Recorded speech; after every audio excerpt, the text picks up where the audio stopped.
I got so much motherfucking design on right now. Break it down, bring it back, make it clap. I got 3 old thoughts, new block, where that thing, bitches on my line. Assalamualaikum warahmatullahi wabarakatuh.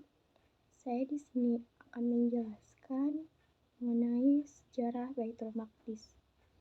Apa yang terjadi di Palestina? Apa yang terjadi di Baitul Maqdis?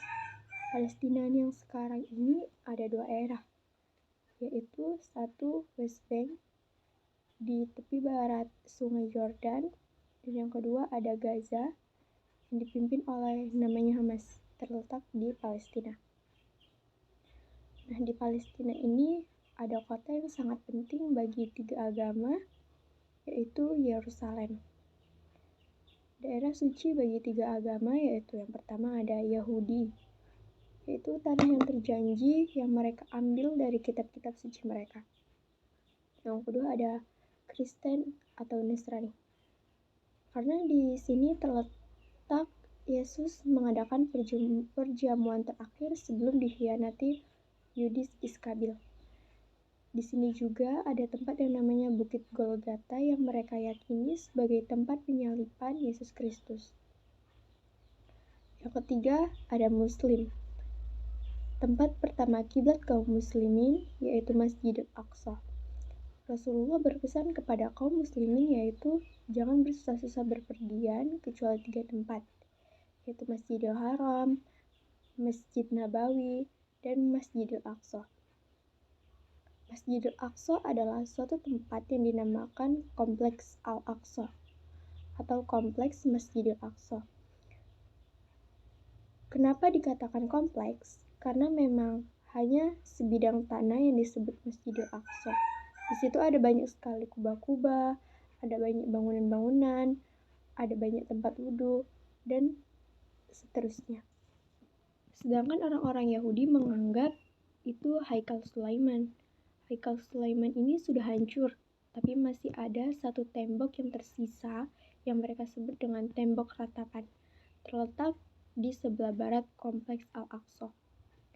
Kompleks Al-Aqsa ini adalah kompleks yang sangat kuno yang memang disucikan oleh 3 agama. Nah, pertanyaannya, kok bisa orang-orang Yahudi masuk dan keluar di sana? Baiklah, saya akan menjelaskan sejarah singkatnya begini. Yahudi dulu dikenal dengan Bani Israel, keturunan Nabi Yakub alaihissalam. Nabi Yusuf anak dari Nabi Yakub dan ke-11 saudara yang lain. Itu disebut orang Bani Israel. Orang-orang Yahudi tidak mau masuk ke daerah Palestina. Mereka malah berbuat sesuatu yang tidak pantas kepada Nabi Musa. Mereka menyakiti Nabi Musa, memaksiati Nabi Musa, tidak mengindahkan perintah Allah, ogah-ogahan ikut Nabi Musa, padahal Nabi Musa sudah menunjukkan banyak sekali mukjizat kepada mereka. Tapi ketika Nabi Musa meminta untuk berperan masuk ke daerah yang sudah dijanjikan oleh Allah Subhanahu wa Ta'ala, mereka malah tidak mau ikut-ikutan. Karena itulah Allah murka. Allah menyesatkan sebanyak 4 masa mereka tidak masuk ke sana, dan mereka bisa masuk ketika zaman Yusha bin Nun, tetapi mereka tidak berhenti berbuat masalah. Mereka ingkar kepada perintah Allah, mereka mempermainkan aturan-aturan Allah, membuat olok-olokan terhadap para nabi. Nah, Yusha bin Musa ini membagi tanah terjanji atau tanah Palestina menjadi 12 bagian. 12 Bani Israel atau 12 anak-anak Nabi Yakub. Yusha bin Nun menjadi penengah di antara mereka untuk mereka. Tetapi mereka membuat masalah lagi. Mereka terpecah atau ribut lagi dan akhirnya terbagi menjadi 2 wilayah. Yang pertama, ada kerajaan Israel di bagian utara, ibu kota Samaria. Yang kedua, ada kerajaan Yahuda di bagian selatan, ibu kota Yerusalem. Nah, mereka terus berselisih dan konflik satu sama lain, sampai akhirnya ada satu kerajaan, yaitu kerajaan Assyria menaklukkan kerajaan Israel. Pada tahun 722 sebelum Masehi, kerajaan Assyria menaklukkan kerajaan Israel. Dan ketika dia menaklukkan kerajaan Yehuda, maka kerajaan Assyria itu keburu ditaklukkan oleh kerajaan Babilonia. Pada tahun 597 sebelum Masehi, kerajaan Babilonia menaklukkan kerajaan Yehuda. Pada tahun 596 sebelum Masehi juga, Haikal Sulaiman dihancurkan oleh pasukan Babilonia. Dan setelah itu, orang-orang Yahudi dibawa ke Babilonia. Disitulah banyak sekali orang-orang Yahudi yang hilang. Ada yang terbunuh, ada yang dibawa kerajaan sebagai budak. Mereka di sana cukup lama, sampai akhirnya kerajaan Babilonia dikalahkan oleh kerajaan Persia. Pada tahun 539 sebelum Masehi, kerajaan Babilonia dikalahkan oleh kerajaan Persia. Lalu orang-orang Yahudi dikembalikan ke daerah mereka dan mempersilahkan mereka membangun kembali Haikal Sulaiman yang diselesaikan pada tahun 516 sebelum Masehi. Tidak berhenti sampai di situ. Orang-orang Yahudi tetap membuat masalah, sampai akhirnya Romawi yang menguasai mereka.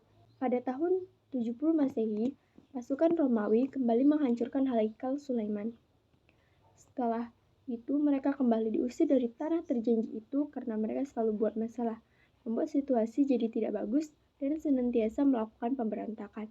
Maka orang Romawi mengusir semua orang Yahudi dari tanah terjanji mereka. Dan pengusiran kedua inilah dikenal dengan diaspora. Mereka pergi melalang buana ke daerah manapun sampai mereka punya dendam yang besar kepada orang-orang Romawi yang sudah mengusir mereka dari tanah terjanji.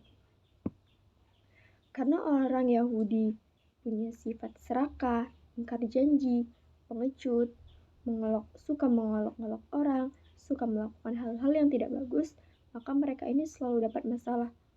Sampai muncul gerakan anti-Semit atau gerakan anti-Yahudi pada tahun 1860, lahir seorang pemuda yang menjadi Bapak Zionis. Theodor Herzl ini adalah orang Yahudi berkebangsaan Austria. Pada tahun 1896, dia menulis buku yang sangat fenomenal pada zamannya, yaitu The Jihadistan. Di buku ini dia menegakkan bahwa sangat perlu untuk orang-orang Yahudi supaya tidak mendapatkan masalah di mana-mana, maka mereka harus bersatu dan sudah wajib bagi mereka untuk memiliki sebuah negara. Dan orang-orang bilang bahwa di sini orang ini berbahaya. Di zaman itu orang-orang Yahudi di mana-mana selalu buat masalah, apalagi jika mereka buat satu negara. Maka buku ini dilarang dibaca, tidak boleh diperjualbelikan karena mengandung ide yang sangat absurd bagi orang-orang pada zamannya. Tapi dia tidak berhenti, dia selalu melakukan kontak terus-menerus hingga akhirnya dia mendapat kontak namanya Lord Lestrade. Satu keluarga yang sangat kaya sekali yang merupakan pion dari sistem perbankan namanya keluarga Lestrade. Dan waktu itu Theodor Herzl mendapatkan sponsor dari Lestrade, lalu dia pada tahun 1897 diadakan Kongres Zionis di dunia. Di sana mereka menyimpulkan, kami harus bangun negeri untuk orang-orang Yahudi, untuk mewujudkan cita-cita orang-orang zaman dahulu bahwa negara Yahudi harus bersatu dan punya satu tempat. Ketika Kongres Zionis itu mereka mengatakan, kami mau punya tanah, yaitu tanah yang dijanjikan oleh Tuhan bagi kami. Balik ke tanah terjanji, yaitu tanah Palestina. Pada saat itu yang memiliki atau menguasai tanah terjanji itu adalah orang Muslim, yang pada saat itu bersatu pada kepemimpinan yang besar disebut Khalifah Utsmani. Pemimpin Khalifah Utsmani pada saat itu adalah Abdul Hamid II. Maka datanglah orang-orang Zionis kepada Abdul Hamid II untuk meminta izin mereka ingin mendirikan pemukiman untuk orang-orang Yahudi yang akan jadi cikal bakal negara Yahudi. Nah, apa respon dari Sultan Abdul Hamid II? Respon dari Sultan Abdul Hamid II kepada Theodor Herzl dan kelompoknya pada tahun 1897 yaitu Sultan Abdul Hamid tidak ingin menemui Herzl, lalu mengirim pesan kepadanya. beritahu pada Yahudi yang tidak sopan itu bahwa sannya hutang-hutang Utsman itu bukan merupakan perkara yang hina. Prancis pun punya hutang dan tidak mempengaruhi mereka. Yerusalem adalah bagian dari tanah kaum muslim sejak Khalifah Umar menerima tanah itu dari Safronius. Dan aku tidak ingin menanggung malu dan beban sejarah dengan menjual tanah suci yang telah diamanahkan kepada para Yahudi lalu mengkhianati amanah dan kepercayaan umat. Yahudi simpan saja harta mereka, sebab Utsmani tidak akan bersembunyi di balik istana-istana yang dibuat dari uang musuh-musuh Islam. Utsmani pada saat itu berada dalam kondisi yang sangat-sangat menurun. Hutang-hutangnya banyak dan mereka tidak memiliki cash flow yang baik. Maka orang-orang Yahudi itu datang dengan menawarkan uang untuk mereka. Tapi tentu saja Yahudi tidak akan menyerah. Maka Theodor Herzl kembali menemui Sultan Abdul Hamid pada tahun 1901 untuk menawarkan bagi kepada Utsmani yaitu sekitar 150 juta pound sterling atau dirupiahkan sekitar 305 triliun. Lalu akan diberi lagi bonus jika Sultan Abdul Hamid mau memberikan beberapa petak tanah kepada orang-orang Yahudi untuk mendirikan negara itu. Maka mereka akan membangun Universitas Utsmani dan membuatkan kapal perang kepada orang-orang Utsmani. Maka Abdul Hamid berkata lagi kepada Herzl, "Nasihati Dr. Herzl, jangan sesekali lagi meneruskan proyek itu. Aku tak bisa berikan tanah itu karena tanah itu bukan milikku. Tanah itu milik umat muslim yang telah berjihad dan telah menyiramnya dengan darah mereka. Yahudi, silakan simpan uang mereka. Jika Khilafah Utsmani dimusnahkan pada suatu hari, mereka boleh mengambil tanah itu tanpa membayar. Akan tetapi, selama aku masih hidup, aku lebih rela menusukkan pedang ke tubuhku daripada tanah itu dikhianati dan dipisahkan dari khilafah Islam. Aku tidak akan memulai pemisahan tubuh kami selagi kami masih hidup." Ini adalah jawaban final dari Sultan Abdul Hamid II kepada Federasi Zionis. Nah, setelah itu Zionis tidak pernah datang lagi. Setelah Sultan Abdul Hamid II menolak itu, siapa yang merancang Perang Dunia Pertama ini? Tapi yang jelas setelah selesai Perang Dunia Pertama, ini keuntungan yang didapat yang paling besar keuntungan bagi orang-orang Yahudi. Tahun 1914 muncul perang.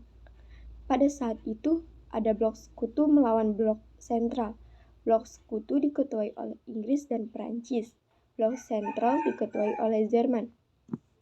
Pada saat itu Khilafah Utsmani berada bareng pada blok sentral. Kenapa bisa bareng Jerman? Itulah suatu misteri yang sampai sekarang orang-orang juga heran. Kenapa Utsmani tidak mempertahankan netralitasnya justru gabung bersama blok Jerman? Dan bahwa sampai sekarang banyak sekali intrik-intrik yang terjadi di Khilafah Utsmani pada saat itu, bahwa sultan yang ada hanya sekedar sultan, yang hanya simbol saja, tetapi pemerintahan itu sebenarnya dijalankan oleh suatu partai, yang partai itu tidak mau dikendalikan oleh sultan. Jadi berada di luar kendali sultan, dan mereka punya satu menteri yang menterinya akhirnya justru membuat kesepakatan rahasia dengan Jerman ketika justru Jerman sudah mengumumkan perang terhadap sekutu. Maka seolah-olah sekutu bilang Utsmani adalah bagian daripada blok sentral. Maka Utsmani mau tidak mau harus ikut perang karena seolah-olah sudah ya memang ikut perang. Nah, itulah dalam tanda kutip ketidaksengajaan orang-orang Utsmani untuk ikut berperang. Dan hasil sudah kita ketahui pada akhir tahun 1916 dimenangkan oleh pasukan sekutu. Dan saat itu seluruh yang kalah harus menanggung pembiayaan perang sekaligus kerugian perang. Khusus untuk Utsmani, maka wilayah-wilayah itu dibagi oleh Inggris dan Prancis lewat perjanjian Sykes-Picot pada tahun 1917. Sykes-Picot ini adalah seorang komandan dari Inggris. Nah, dan Piket ini adalah seorang komandan dari Prancis. Mereka bersepakat untuk berunding dan membagi wilayah-wilayah Utsmani. Dalam perjanjian ini, maka wilayah-wilayah ada bagi Inggris dan ada wilayah-wilayah bagi Prancis, dan mereka menggunakan adanya satu wilayah bersama, yaitu wilayah Palestina atau Filistin dan sekitarnya. Tapi sebenarnya punya siapa? Yang punya adalah Inggris. Ketika kita sudah paham Inggris memiliki wilayah kaum muslim termasuk wilayah Palestina atau wilayah Baitul Maqdis, berikutnya sudah duga. Lord Rothschild langsung nulis surat permintaan kepada pemerintah Inggris. Lalu direspon oleh Menteri Luar Negeri Inggris yang pada saat itu dijabat oleh Lord Balfour atau Arthur James Balfour. Maka Arthur James Balfour ini mengeluarkan satu deklarasi yang dikenal dengan nama Deklarasi Balfour pada tahun 2 November 1917.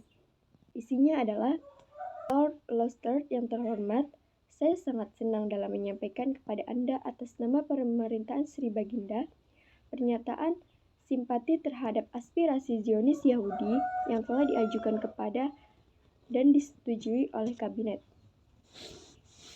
Pemerintah Sri Baginda memandang positif pendirian di Palestina tanah air untuk orang Yahudi dan akan menggunakan usaha keras ini terbaik bagi mereka untuk memudahkan tercapainya tujuan ini. Karena jelas dipahami bahwa tidak ada satupun yang boleh dilakukan dapat merugikan hak-hak penduduk dan keagamaan dari komunitas-komunitas non-Yahudi yang ada di Palestina ataupun hak-hak dan status politis yang dimiliki orang Yahudi di negara-negara lainnya. Saya sangat berterima kasih jika Anda dapat menyampaikan deklarasi ini untuk diketahui oleh Federasi Zionis. Salam, Arthur James Balfour. Jadi yang pertama kali memberikan tanah itu kepada orang-orang Yahudi adalah Inggris. Dan Inggris memperkuat ini lewat beritanya Mandate for Palestine pada tahun 1922. Memberikan mandate untuk Palestina untuk menjadikan legitimasi bagi orang-orang Yahudi pindah ke tanah terjanji versi mereka dan mendirikan negara Yahudi. Pada tahun 1920 sampai 1946, puluhan ribu atau ratusan ribu atau bahkan jutaan orang itu pindah ke tanah terjanji, yaitu tanah yang diberikan oleh Inggris kepada orang-orang Yahudi. Dan pada tanggal 29 November 1947, pasca Perang Dunia Kedua, di mana pemimpin dunia sekarang sudah berganti, awalnya jadi Inggris, berganti menjadi Amerika. Maka Amerika mengubah dari Liga Bangsa-Bangsa menjadi Persekutuan Bangsa-Bangsa atau PBB. Maka PBB inilah seolah-olah yang menjadi penengah untuk menyelesaikan konflik yang ada di Palestina. Mereka bilang, kalau gitu kita bagi dua aja. Ini adalah perampokan atau penjajahan yang sangat luar biasa. Penjajahan yang pertama diamini oleh PBB yaitu penjajahan atas negeri Palestina atau Baitul Maqdis. Karena mereka langsung membagi wilayah menjadi dua, ada wilayah Israel yaitu 55%, sedangkan 45% diberikan kepada orang-orang Arab. Itu adalah usulan dari PBB yang diberikan pada tahun 29 November 1947. Israel kemudian mendirikan negara Yahudi pada tanggal 14 Mei 1948, di mana Perdana Menteri pertamanya adalah David Ben-Gurion. Maka pada tanggal itu didirikan negara Yahudi atau Israel, dan sekaligus menjadikan Palestina stateless. Menjadikan Palestina ini tidak punya negeri atau hak sebagai manusia. Karena itu, apapun yang mereka lakukan senantiasa pasti mereka akan salah, karena mereka tidak diakui oleh hukum internasional. Yang diakui adalah Israel oleh PBB. Yang memerintahkannya adalah Amerika. Nah, jadi bapak dari penjajah yang bengis ini adalah Inggris, yang menjadi ibunya adalah Amerika, yang menjadi bidannya adalah PBB. Banyak sekali kemudian protes dari orang-orang Arab dengan keberadaan Israel, lalu diakhiri dengan perang 6 hari. Keroyokan dari Syria, Irak, Jordan, Saudi Arabia, Mesir itu dimenangkan oleh orang-orang Israel secara ajaib. Tapi yang sebenarnya terjadi adalah pengkhianatan kaum muslim, pengkhianatan penguasa negeri kaum muslim, maka mereka seolah-olah ingin mengenyahkan Israel. Tapi sebenarnya mereka punya kepentingan masing-masing. Pengkhianatan penguasa Mesir, Jordan, dan seterusnya, sehingga waktu itu justru orang-orang Israel mengukuhkan satu mitos bahwa mereka tidak pernah terkalahkan. Kaum muslim hancur dan seolah-olah Israel tidak tersentuh dan menjadikan kita seperti sekarang. Tahun 2000 setelah resolusi PBB, perjanjian-perjanjian yang berusaha dibuat yang kayaknya menguntungkan selalu bagi orang-orang Yahudi atau Israel, dan mereka senantiasa untuk mengingkari janji atau berkhianat seperti kelakuan mereka dari dulu. Setelah perjanjian-perjanjian damai itu, wilayah kaum muslim semakin berkurang dan wilayah mereka terus bertambah. Nah, tahun 2020 sampai 2021 lebih parah lagi. Dari semua itu, maka kemarin yang memicu keributan ketika daerah Sheikh Jarrah itu diambil oleh orang-orang Israel tanpa ada hukumnya. Kenapa tidak ada hukum? Karena orang-orang Palestina tidak punya negara, tidak punya hukum yang melindungi mereka, maka apapun yang mereka lakukan senantiasa salah. Nah, setelah itu PBB mengumumkan berdirinya negara Israel, maka pembantaian demi pembantaian dilakukan atas nama hukum, dan meregangnya nyawa orang-orang yang ada di Palestina atau Baitul Maqdis yang mereka adalah muslim dan tidak dianggap sebagai kejahatan manusia. Kenapa? Karena bagi orang-orang yang ada di PBB, orang-orang di Palestina itu bukan manusia, karena mereka tidak diakui sebagai manusia. Mereka tidak punya negara, jadi mereka tidak bisa dibela secara hukum. Karena Israel yang satu-satunya diakui suatu negara. Pada Januari 2009, ketika orang-orang Israel menunjukkan kebiadabannya kepada kaum muslim dengan menghujani kaum muslim dengan rudal-rudal, senjata-senjata kimia yang sangat tidak manusiawi, tetapi tetap saja dibela oleh Amerika. Bagaimana dengan penguasa-penguasa muslim? Kok bisa ada orang-orang muslim yang justru diam ketika melihat saudara muslimnya dizolimi? Dengan kata itu bukan negara saya, bahkan Mesir itu menghalangi orang-orang yang mau mengungsi, menghalangi supplier air bersih, dan menghalangi suplai logistik ke situ. Bahkan negeri-negeri yang lain juga nggak peduli melihat kondisi itu, seolah-olah tutup mata. Padahal mereka sama-sama orang muslim, tapi mereka tidak bisa berbuat apapun dan cenderung diam, bahkan bekerja sama dengan penjajah-penjajah Israel ketika kaum muslim sedang dibully di situ. Maka apa yang bisa kita lakukan? Ketika kita bisa melihat semua ini, ya tidak ada yang bisa kita lakukan. Yang bisa kita lakukan ya sesuatu yang tidak esensial seperti berdoa dan berdonasi. Mungkin sering tentang perkara-perkara begitu. Gak ada yang bisa kita lakukan lebih daripada itu. Kenapa? Karena permasalahan dari awal yaitu kaum muslim tidak bersatu. Jadi mereka tidak punya kekuatan sehingga tidak punya kepemimpinan. Maka yang bisa menyelesaikan permasalahan Palestina atau Baitul Maqdis yaitu ketika kaum muslim itu bersatu dan mereka punya kepemimpinan sehingga terorganisir dengan kekuatan mereka. Itu yang terjadi pada masa-masa lalu. Kaum Yahudi tidak bisa berbuat apapun, tidak bisa menyerang kaum muslim, menakut-nakuti kaum muslim, tidak bisa berbuat seenaknya ketika kaum muslim punya kekuatan. Pada masa lalu di bawah Khilafah Utsmani. Maka tidak ada yang bisa menyentuh Baitul Maqdis, karena kaum muslim akan membela dengan darah mereka. Kaum muslim akan membela kehormatan negeri mereka dengan seluruh kekuatan yang mereka punya. Tapi sekarang, ketika itu tidak ada, maka tidak ada yang bisa berbuat apapun karena kita tidak punya kekuatan. Kita tidak punya persatuan. Lalu, gimana caranya? Mengacu pada Rasulullah SAW, kita harus berjihad secara ilmu. Paham tentang Baitul Maqdis, mengerti tentang Baitul Maqdis, pahami tentang Palestina, apa yang harus kita perjuangkan sebenarnya. Perjuangan apa yang tidak akan punya buah. Itu adalah wilayah kaum muslim. Penjajah harusnya diinyahkan. Orang yang merampok harusnya tidak boleh di situ. Ini adalah solusi sebenarnya. Maka solusi terhadap penjajah ya berarti dibebaskan. Sebagaimana Umar bin Khattab membebaskan Baitul Maqdis, sebagaimana Solihuddin Al-Ayyubi membebaskan Baitul Maqdis. Jadi penjajah itu bukan negosiasi, tetapi penjajah itu harusnya diusir, sebagaimana penjajah Belanda diusir dari Nusantara. Jihad ilmu dan Rasulullah mencontohkan bahwa dilakukan sepanjang 14 tahun. Setelah itu Rasulullah melakukan jihad negosiasi atau jihad politik yang dilakukan sepanjang 2 tahun. Mengirimkan surat-surat bernegosiasi dengan penguasa-penguasa yang ada di Baitul Maqdis dan seterusnya.